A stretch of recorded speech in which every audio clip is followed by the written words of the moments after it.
बिस्मिल्लाहिर्रहमानिर्रहीम। हम ये न्यूमेरिकल सॉल्व कर रहे थे। तो ये पांचवा प्रॉब्लम है कि आपके पास ये दो चार्जेस हैं Q1 और Q2 और इनके दरमियान जो सेपरेशन है वो 3 मीटर का है। Q1 की वैल्यू जो है अपना मैग्नीट्यूड जो है वो 1 माइक्रो कूलम है, लेकिन साइन नेगेटिव है। और ये चार्ज जो है वो उसकी वैल्यू 4 माइक्रो कूलम है, लेकिन इसका साइन जो है वो पॉजिटिव है। तो आपसे ये कहा गया है कि इन दो चार्जेस की वजह से ऐसा पॉइंट जहाँ पे इलेक्ट्रिक इंटेंसिटी ज़ीरो के बराबर है, यानी कि ज़ीरो फील्ड लोकेशन आपने बतानी है कि वो कौन सा पॉइंट होगा, वो कौन सी लोकेशन होगी जहाँ पे इन दोनों चार्जेस की वजह से इलेक्ट्रिक इंटेंसिटी ज़ीरो के बराबर होगी। तो हम ये कहते हैं, अच्छा एक और बात ज़रा देखें कि इलेक्ट्रिक इंटेंसिटी क्या होती है, फोर्स पर यूनिट चार्ज, यानी कि बेसिकली ये फोर्स है जो चार्ज के यानी यूनिट पॉजिटिव चार्ज के ऊपर लगती है। तो एक पॉइंट के ऊपर दो फोर्सेस एक दूसरे को सिर्फ उस वक्त बैलेंस कर सकती हैं जब वो मैग्नीट्यूड में इक्वल हूँ, डायरेक्शन में एक दूसरे के अपोजिट हूँ, एग्जैक्टली अपोजिट हूँ। तो ये देखें, ये आपके पास जो चार्ज है इसकी मैग्नीट्यूड है 4। इसका मतलब ये होगा कि इसकी वजह से इस पॉइंट के ऊपर इसकी मैग्नीट्यूड की वजह से फोर्स ज़्यादा लगेगी, लेकिन इसका डिस्टेंस ज़्यादा है इसलिए फोर्स जो है वो कम हो जाएगी इसके मुकाबले में। अब यहाँ देखें, इसका चार्ज की वैल्यू कम है, लेकिन डिस्टेंस कम होने की वजह से फोर्स उस फोर्स के बराबर हो सकती है जो Q2 फोर्स यहाँ पे यूनिट पॉजिटिव चार्ज पे लगा रहा है। तो इस पॉइंट के ऊपर दोनों जो हैं चार्जेस फोर्स लगा रहे हैं इक्वल और ऑपोजिट, इसलिए हम कहते हैं कि यहाँ पे इलेक्ट्रिक फील्ड की जो स्ट्रेंथ है वो ज़ीरो हो सकती है, क्योंकि ये जो चार्ज है ये ज़ाहिर है इधर इसको रिपेल करेगा। पॉजिटिव चार्ज जो हुआ ये वाला यूनिट पॉजिटिव चार्ज, और ये चार्ज जो है इसको अट्रैक्ट करेगा। तो ये पॉइंट वो हो सकता है जिसके ऊपर इक्वल और अपोजिट फोर्सेस जो हैं दोनों चार्ज जो है लगाते हैं। यदि कि यहाँ यूनिट पॉजिटिव चार्ज रखा जाए तो ये दोनों चार्ज जो हैं उस यूनिट पॉजिटिव चार्ज के ऊपर इक्वल और अपोजिट फोर्स लगा सकते हैं। तो ये हम कहते हैं कि इस Q1 चार्ज से ये पॉइंट जो है वो x डिस्टेंस के ऊपर है। अब इस सिचुएशन में इसकी वजह से यहाँ पे इलेक्ट्रिक इंटेंसिटी क्या होगी, हम कहते हैं कि वो E1 के बराबर है, यानी कि electric intensity at P due to Q1 is equal to E1। और इसी तरह इस चार्ज की वजह से इस पे इलेक्ट्रिक इंटेंसिटी जो है हम उसको E2 से शो करते हैं। अब E1 क्या होगी, यानी कि इस चार्ज की वजह से यहाँ पे इलेक्ट्रिक इंटेंसिटी क्या होगी, E1 इज इक्वल टू के Q1 ओवर एक्स स्क्वायर, ये डिस्टेंस है x का, एक्स स्क्वायर आ जाएगा। और इस चार्ज की वजह से यहाँ पे E2 आएगा, ये के Q2 over R plus x, इसका स्क्वायर आ जाएगा। तो हम ये कहते हैं कि यहाँ पे इलेक्ट्रिक इंटेंसिटी जीरो के बराबर, मीन उसकी मैग्नीट्यूड जीरो होगी। तो डेफिनेटली क्या होगा, दोनों जो इलेक्ट्रिक इंटेंसिटीज हैं इसकी वजह से और इसकी वजह से यहाँ पे इलेक्ट्रिक इंटेंसिटी का नेट जो है जीरो के बराबर।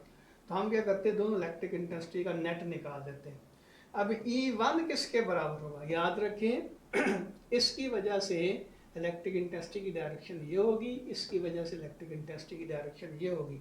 तो ये नेगेटिव साइन बेसिकली डायरेक्शन को शो करता है।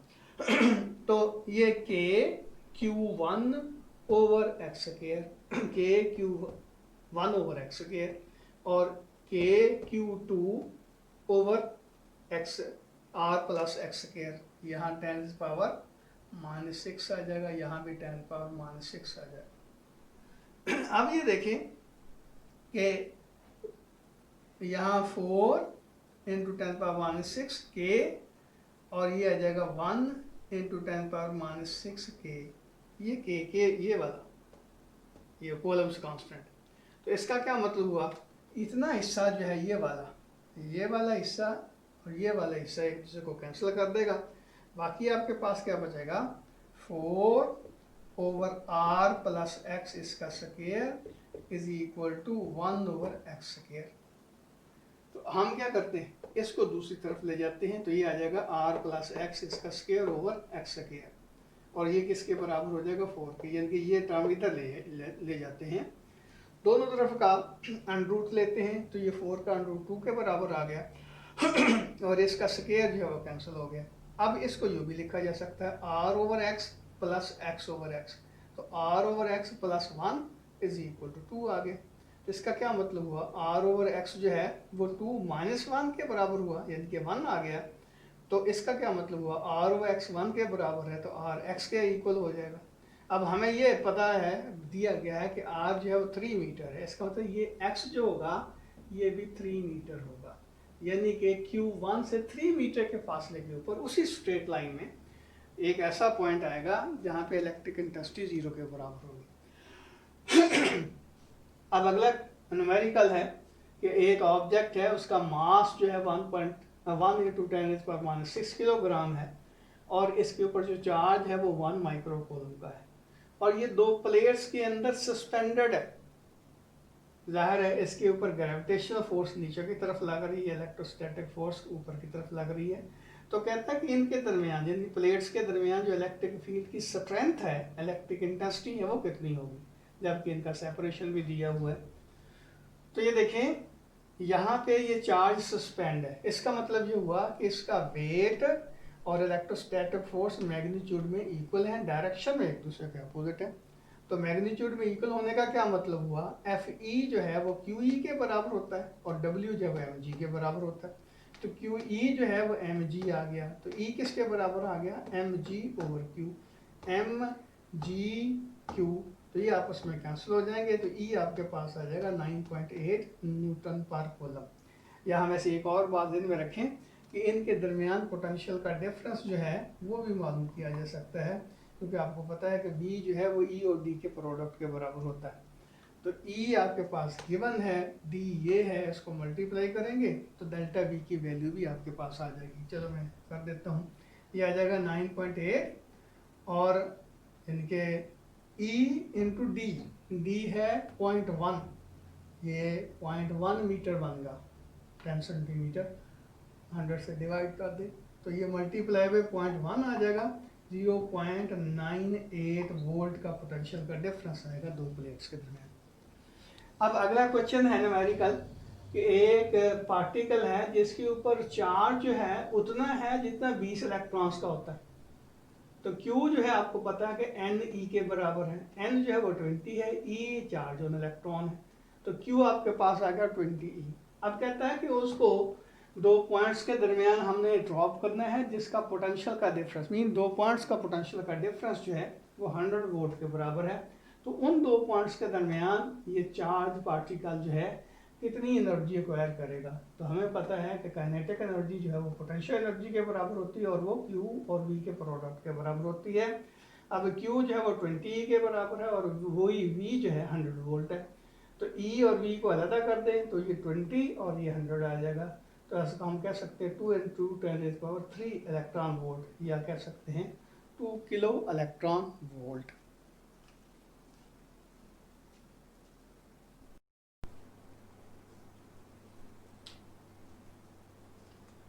ये वाला न्यूमेरिकल है, इसमें बताया गया है कि मिलीकान आई ड्रॉप मेथड वाला जो हमारा यानी कि इलेक्ट्रॉन की डिटर्मिनेशन जो है चार्ज की, उसके मतलब है कि ये दो प्लेट्स हैं, इनके दरमियान सेपरेशन जो है वो 5 मिलीमीटर है और इन दो के दरमियान जो पोटेंशियल का डिफरेंस दिया गया वो 780 वोल्ट के बराबर था। तो इस सिचुएशन में ये ड्रॉप जो है यहाँ पे स्टेबल हो गया। तो आपसे ये कहा गया है कि पहले तो ये ज़ाहिर है इस पोटेंशियल के ऊपर इसको इक्विलिब्रियम पे ले रहे हैं हम, फिर इसको ड्रॉप किया गया है, यानी कि इसको नोन डिस्टेंस तक ड्रॉप किया गया है। जिस तरह के आप जानते हैं कि मिलीकान आई ड्रॉप मेथड में हम क्या करते हैं, तो ये ड्रॉप ने 1.5 मिलीमीटर का फासला तय किया है और उसको टाइम जो लगा है वो 11.2 सेकंड के बराबर। तो यहाँ से हम इसकी टर्मिनल वेलोसिटी निकाल लेते हैं कि Vt जो है d/t के बराबर है, तो ये इसकी टर्मिनल वेलोसिटी आ गई। अब बताता है कि ये जो ऑयल हम इस्तेमाल कर रहे हैं जिसका ये ड्रॉपलेट है उसकी डेंसिटी जो है 900 किलोग्राम पर मीटर क्यूब है, और एयर की विस्कोसिटी जो है 1.8 into 10⁻⁻5 newton second over metre square के बराबर है। तो आपसे दो क्वेश्चन इसमें पूछे गए हैं। पहली बात यह है कि इस ड्रॉप का मास कितना होगा और दूसरा ड्रॉप पे चार्ज कितना होगा। तो मास के लिए हम क्या करेंगे, m is equal to 4/3 pi r cube 4/3 pi rho r cube का फार्मूला इस्तेमाल करेंगे। लेकिन r किसके बराबर होता है, यानी इसका रेडियस किस तरह निकाल सकते हैं। ये स्टोक्स लॉ को आपको पता ही है कि उसको कंपेयर करते हैं हम वेट के साथ। तो ये आता है r is equal to 9 eta v t over 2 rho g under root के बराबर। ये किताब से देख लेना, मैं तफसील नहीं बताता। तो ये 9 और ईटा की जगह उसकी वैल्यू पुट कर दें, वी टी की जगह उसकी वैल्यू पुट कर दें, 2 है, रो है, जी है, तो ये रेडियस आपके पास आ जाएगा। अब ये रेडियस जो है इस फार्मूले में पुट कर दें, तो ये आपके पास आ जाएगा m is equal to 4/3 pi रो, और ये जो रेडियस था इसका, ये देखिए ये है अंडर रूट, लेकिन यहाँ है इसका क्यूब, तो ये 3/2 इसकी पावर आ जाएगी। तो इसको सॉल्व करें, इसको ट्राई कर लेना, तो ये देखें इसका आंसर सही आता है तो ठीक है, नहीं आता तो मुझे इन बॉक्स में बता देना। और दूसरी चीज़ जो इसमें पूछी गई है वो है चार्ज, कि जो ड्रॉप है इसके ऊपर चार्ज कितना होगा। तो उसके लिए Q किसके बराबर होगा, mg/d/v। तो m जो है मास हमने निकाला, ये है g 9.8 है, d सेपरेशन दो प्लेट्स के दरमियान 5 मिलीमीटर का है, और v पोटेंशियल का डिफरेंस है। इसको कैलकुलेट करेंगे तो ये इसका आंसर आ जाएगा।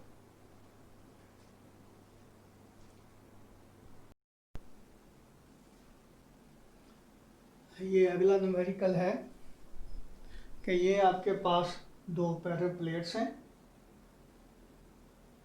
इस प्लेट के ऊपर पॉजिटिव चार्ज है, इस प्लेट के ऊपर नेगेटिव चार्ज है। तो जाहिर है यहाँ जो रीजन है इसमें जो फील्ड बनता है इलेक्ट्रिक फील्ड, उसकी डायरेक्शन ये होगी फ्रॉम लेफ्ट टू राइट होगी। और कहता है कि फील्ड की जो मैग्नीट्यूड यानी कि इलेक्ट्रिक इंटेंसिटी जो है वो है 5000 न्यूटन पर कूलम। इस रीजन के दरमियान दो पॉइंट्स हैं ए और बी, इन पॉइंट्स के दरमियान जो सेपरेशन है वो 10 सेंटीमीटर के बराबर। तो पहली बात आपसे ये पूछी गई है कि इन दो पॉइंट्स के दरमियान पोटेंशियल का डिफरेंस कितना होगा, यानी कि डेल्टा वी किसके बराबर होगा। हमें ये पता है कि ई जो होता है वो minus delta V over delta r होता है। तो हम कहेंगे कि delta V is equal to minus E delta r. अब ई जो है वो 5000 है न्यूटन पर कूलम, और डेल्टा आर जो होगा वो 0.1 मीटर होगा। तो इसको 0.1 से मल्टीप्लाई करें तो -500 वोल्ट के बराबर आता है। यानी कि इसके मुकाबले में ये जो पॉइंट होगा ये 500 वोल्ट लोअर पोटेंशियल पे होगा। ये नेगेटिव साइन ये इंडिकेट करता है कि यहाँ से यहाँ तक ये प्रोटॉन जो मूव करता है, ये देखें यहाँ ए पॉइंट से बी पॉइंट तक प्रोटॉन मूव किया उसने, तो यहाँ का पोटेंशियल हायर है, यहाँ का पोटेंशियल लोअर है, पॉजिटिव चार्ज है प्रोटॉन के ऊपर, तो हायर पोटेंशियल से लोअर पोटेंशियल की तरफ जाएगा। तो इसका मतलब है इसका पोटेंशियल इसके मुकाबले में 500 वोल्ट कम है। अब दूसरा जो इसका पार्ट है वो पूछा गया है कि फील्ड ने इसके ऊपर कितना वर्क किया है। अब देखिए कि फील्ड की वजह से जो फोर्स लगेगी वो इस डायरेक्शन में लगेगी और इसी डायरेक्शन में मूवमेंट हो रहा है। इसका मतलब ये हुआ कि इसके ऊपर जो फील्ड वर्क कर रहा है उसकी वैल्यू जो है वो पॉजिटिव होगी। तो वर्क किसके बराबर होता है, potential difference multiply by charge. यानी कि पोटेंशियल डिफरेंस को हम डिफाइन करते हैं work done per unit charge, तो वर्क किसके बराबर होगा, potential difference multiply by charge. तो पोटेंशियल का डिफरेंस डेल्टा वी है, चार्ज जो है वो क्यू है। अब क्यू यहाँ ई के इक्वल है, यानी कि प्रोटॉन का जो चार्ज है उसको हम पॉजिटिव ई से शो करते हैं, और पोटेंशियल का डिफरेंस जो है वो 500 वोल्ट का है। इसका क्या मतलब हुआ कि यहाँ से लेकर यहाँ तक जो मूव की करवाया है इलेक्ट्रिक फील्ड ने प्रोटॉन को, उसके ऊपर उसने वर्क किया है वो पॉजिटिव होगा डेफिनेटली, तो वो 500 इलेक्ट्रॉन वोल्ट के बराबर होगा। अब तीसरा सवाल पूछा है इसमें कि पोटेंशियल एनर्जी में चेंज कितनी आएगी। तो याद रखें यहाँ पोटेंशियल एनर्जी ज़्यादा है, यहाँ पोटेंशियल एनर्जी कम हो जाएगी। जिस तरह देखिए ग्रेविटेशन फील्ड में बॉडी ऊपर से नीचे की तरफ आती है तो यहाँ पोटेंशियल एनर्जी ज़्यादा होती है, यहाँ पोटेंशियल एनर्जी कम होती है। बिल्कुल इसी तरह जब यहाँ प्रोटॉन छोड़ेंगे तो ये एक साथ मूव करेगा इस डायरेक्शन में, तो जाहिर है वो एनर्जी जो है, पोटेंशियल एनर्जी जो उसकी कम होगी। तो इसलिए पोटेंशियल एनर्जी जो है वो उस वर्क के इक्वल होगी जो इलेक्ट्रिक फील्ड ने की है, लेकिन उसका साइन जो है वो नेगेटिव होगा। तो इसलिए हम कहते हैं डेल्टा यू जो है वो -W के बराबर होगा। तो -500 इलेक्ट्रॉन वोल्ट इसका चेंज आएगी, यानी कि पोटेंशियल एनर्जी कम हो जाएगी 500 इलेक्ट्रॉन वोल्ट के इक्वल। अब काइनेटिक एनर्जी में चेंज, जाहिर है loss in potential energy is equal to gain in kinetic energy. यहाँ हाइट ज़्यादा थी, पोटेंशियल एनर्जी ज़्यादा थी, लेकिन वेलोसिटी कम थी। जब नीचे आया ऑब्जेक्ट, वेलोसिटी बढ़ गई है, हाइट कम हो गई है। तो जितनी पोटेंशियल एनर्जी में लॉस आया उतना ही काइनेटिक एनर्जी में गेन आया। बिल्कुल इसी तरह यहाँ भी है कि पॉजिटिव चार्ज है प्रोटॉन, यहाँ से यहाँ तक उसको छोड़ेंगे तो डेफिनेटली उसकी वेलोसिटी बढ़ेगी, मीन उसकी काइनेटिक एनर्जी में इजाफा होगा। और कितना काइनेटिक एनर्जी में इजाफा होगा, जितना पोटेंशियल एनर्जी में कमी वाक़ होगी। इसका मतलब ये हुआ कि काइनेटिक एनर्जी में जो इजाफा होगा, इजाफा का मतलब ये होगा कि इसका साइन पॉजिटिव आएगा, 500 इलेक्ट्रॉन वोल्ट आ गया। अब आखिरी बात इसमें पूछा है कि प्रोटॉन की वेलोसिटी कितनी होगी। तो काइनेटिक एनर्जी आपको पता है कि ½ mv² के बराबर होती है। तो v आपके पास क्या आ जाएगा, 2ke/m²। अब यहाँ देखिए ये काइनेटिक एनर्जी है जॉल इलेक्ट्रॉन वोल्ट में दी गई, हमने इसको कन्वर्ट करना है जॉल में। आपको पता है कि 1 इलेक्ट्रॉन वोल्ट जो होता है 1.6 × 10⁻⁻19 जॉल के बराबर होता है। तो 500 इलेक्ट्रॉन वोल्ट किसके बराबर होगा, ज़ाहिर है इसको 500 से मल्टीप्लाई करेंगे तो ये इसका आ जाएगा एनर्जी, काइनेटिक एनर्जी आ जाएगी। काइनेटिक एनर्जी की वैल्यू इसमें पुट करें, मास जो है प्रोटॉन का वो इसमें पुट करें, तो ये आपके पास इसकी वेलोसिटी आ जाएगी। अल्लाह हाफिज़।